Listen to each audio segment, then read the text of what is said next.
I'm so excited to see you on Crutch. Where did this part come from? Did it just be an audition for you, or did somehow it find its way to you? I was just at home cursing my life choices and wondering what to supersize for lunch. And then suddenly my agent says, "Hey, they want to see you for Crutch." I said, "What's that?" Uh, and they're like, it's just this new show for Paramount Plus, and who's in it? Tracy Morgan. Oh, that's interesting. Because I had worked with Tracy in a movie called Cop Out, which he starred in with Bruce Willis. And so I met him on that movie maybe 10, 12 years ago. And so we kind of knew each other. We were already on set, kidding around on Cop Out. And then years passed, and now this opportunity came to work with him again, and here we are. How was Flacco then originally described to you? Flacco, there wasn't much of a description other than he works at Crutchfield's hardware store, Uptown Flooring, and there really wasn't much of a description. But the way I read it was that he was kind of like Crutch's spiritual brother, a Or brother from another mother. Like this is the that's what it guy. seems like. Yeah, I feel like he just basically really he loves Crutch. He counts on Crutch not just for his livelihood, but also for his friendship and support.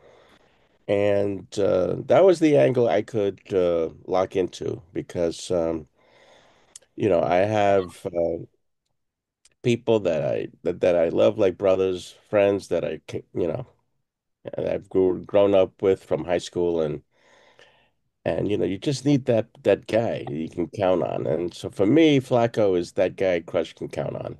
I mean, they were going to take a singles cruise together. Yeah, that's a funny episode. Yeah, I mean, I can't even imagine. Although in the show, Flacco's married, and you see her towards the later episodes. The wonderful Andrea Navedo, who was Gina Rodriguez's mom in Jane the Virgin, um, and she's terrific. She's just, the camera loves her, and she's just got it, and she's fun. This is super funny, and you're going tete-a-tete with Tracy in it. How much is scripted and how much is improvised in those moments? Oh, it's very scripted. So we would get the script on like a Wednesday, and we would have a table read on a Friday.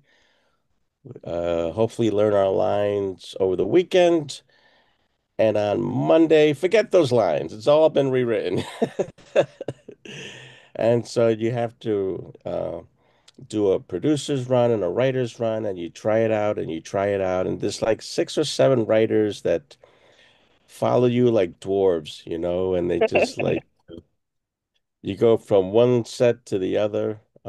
We shoot in Kaufman Astoria Studios here in New York, and they're very cool writers. They're very smart. They know what they're doing.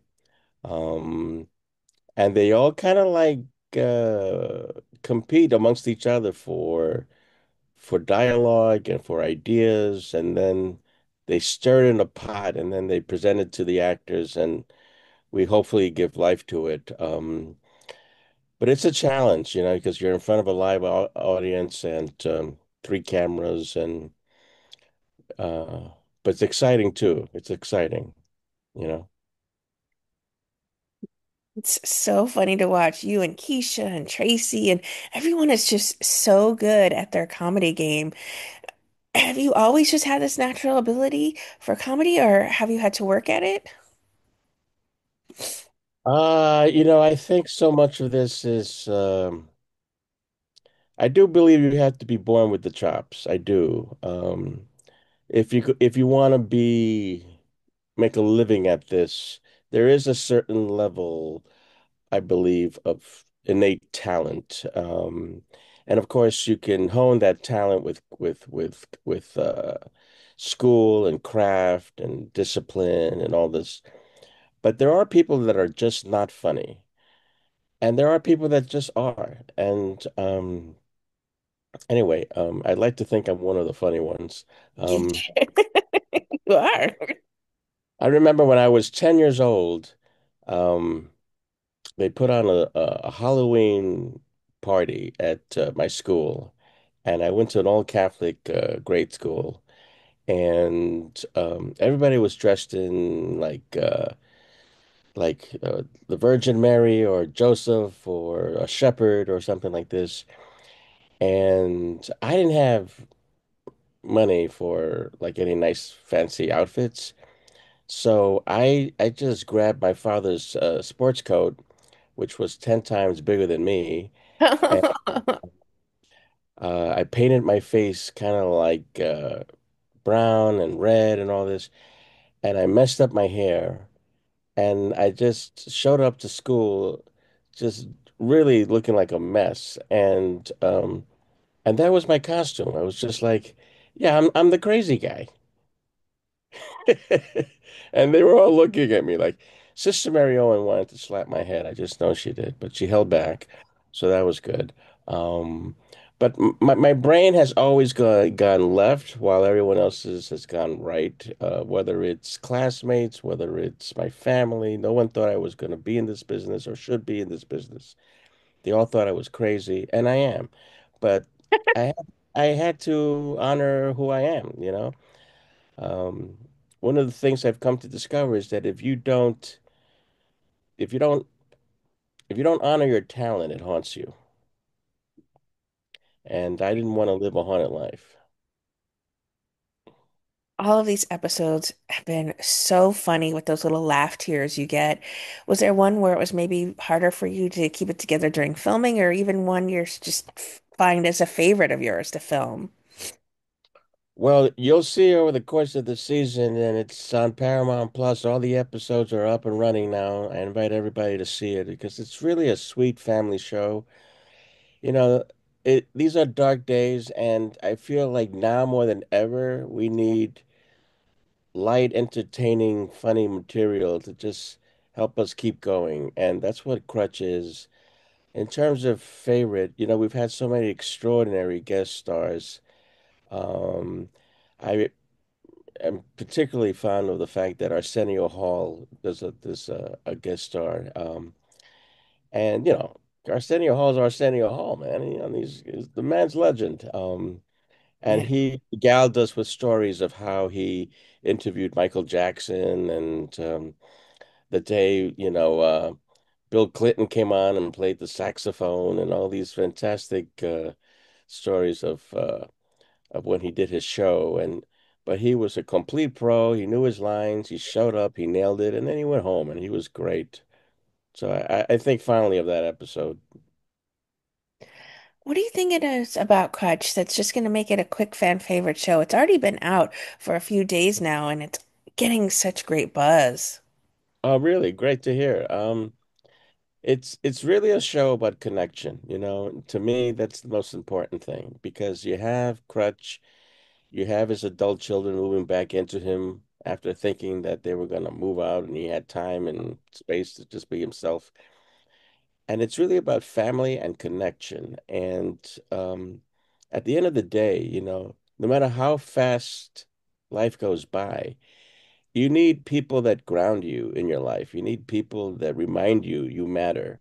Hmm. And everyone in this show matters to each other, and you can just feel it. And we were very blessed to have a cast that just gets along. Like personally, I find people frightening, and I don't like to leave the house.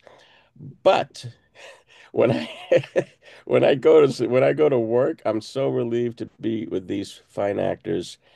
Um, and Tracy set the tone. Like he took us out to dinner at his own home in New Jersey, which is surreal. I mean, it's just gorgeous. Um, and we had dinner with him, and he was very cool with us. And these two dinners with the crew and with the cast, they really established a familiarity and trust that basically set the tone for the filming of all 8 episodes. And I think that sense of family and belonging comes across on the show. What are the other projects you've been busy working on recently? Oh, well, I'm filming Fight for 84 now for Netflix, which is a really interesting film. It's based on a true story of the 1984 U.S. Olympic boxing team that felt a special mandate to win because the 1980 team died in a plane crash, which I had no idea.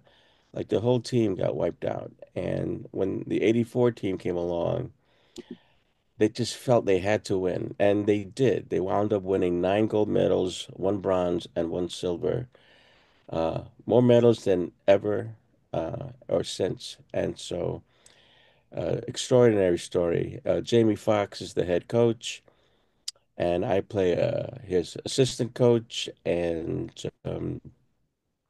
I sort of tutor and champion Henry Tillman, who was a boxer who, at the time, was found in a juvenile delinquent home, and nobody wanted him on the Olympic team because they just didn't feel they could trust him. But my character, Coach Smitty, he's determined to get him on the Olympic team because he knows this man is willing to transform his life. And he did. He wound up winning the gold medal. So Oh, it's really, it really is a fantastic, heartwarming story. And so I'm filming that, and I'm filming Bad Day with Cameron Diaz. Um, and the Bad Day is really good. It's kind of a reimagining of Falling Down, this 1990s movie of Michael Douglas having a very bad day, and um, but this is sort of the comedic lighter version of the movie Falling Down, and Cameron Diaz is crushing it, of course. you've been a part of so many incredible projects throughout your entire career. Are there Three ones of them were good. personal favorites to you? No. That are personal favorites for you? Oh, it's interesting. Well, my own personal favorite is, of course, my movie, I, Gilbert, which is streaming now. I invite you all to see it. It's a dark dystopian look at one man who loses his mind over his cell phone, which I know a lot of people can relate to. Um, in terms of bigger projects, more commercial projects, I had the best time filming Focus with Will Smith and Margot Robbie, um, about con men. I played Farhad, this sort of very weird, quirky sidekick to Will Smith, and that was great. I honestly, Jamie, I had reached a point in my career where it's like, I don't know if I can do this anymore. I really don't, because I had had a horrible situation on a previous film. And I really just got on my knees and I like, God, please, I need a sign you want me to stay with this business. And the next thing I knew, I got this audition for Focus, and I'm in a sports car with Margot Robbie and Will Smith in Buenos Aires, and I'm like, I got the sign. I got the sign. Um, So yeah, that was a tremendous movie. And of course, Walter Mitty, people come up to me about Walter Mitty even to this day, and Focus really, because these movies you do like 10 years ago, whatever it was, they get recycled on streaming, and then people, so whole new generations come up to you. And but Walter Mitty with Ben Stiller was that was a big deal for me too. I got a chance to take my daughter to the New York Film Festival where it opened, and they did a, portrait of me on the wall, and I'm standing there in this portrait in this gallery, and I'm showing off to my kid.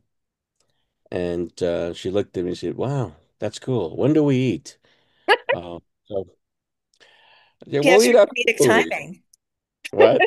She has your comedic timing. Yeah, she really does. She's smart, and I got whatever whiff of talent I have.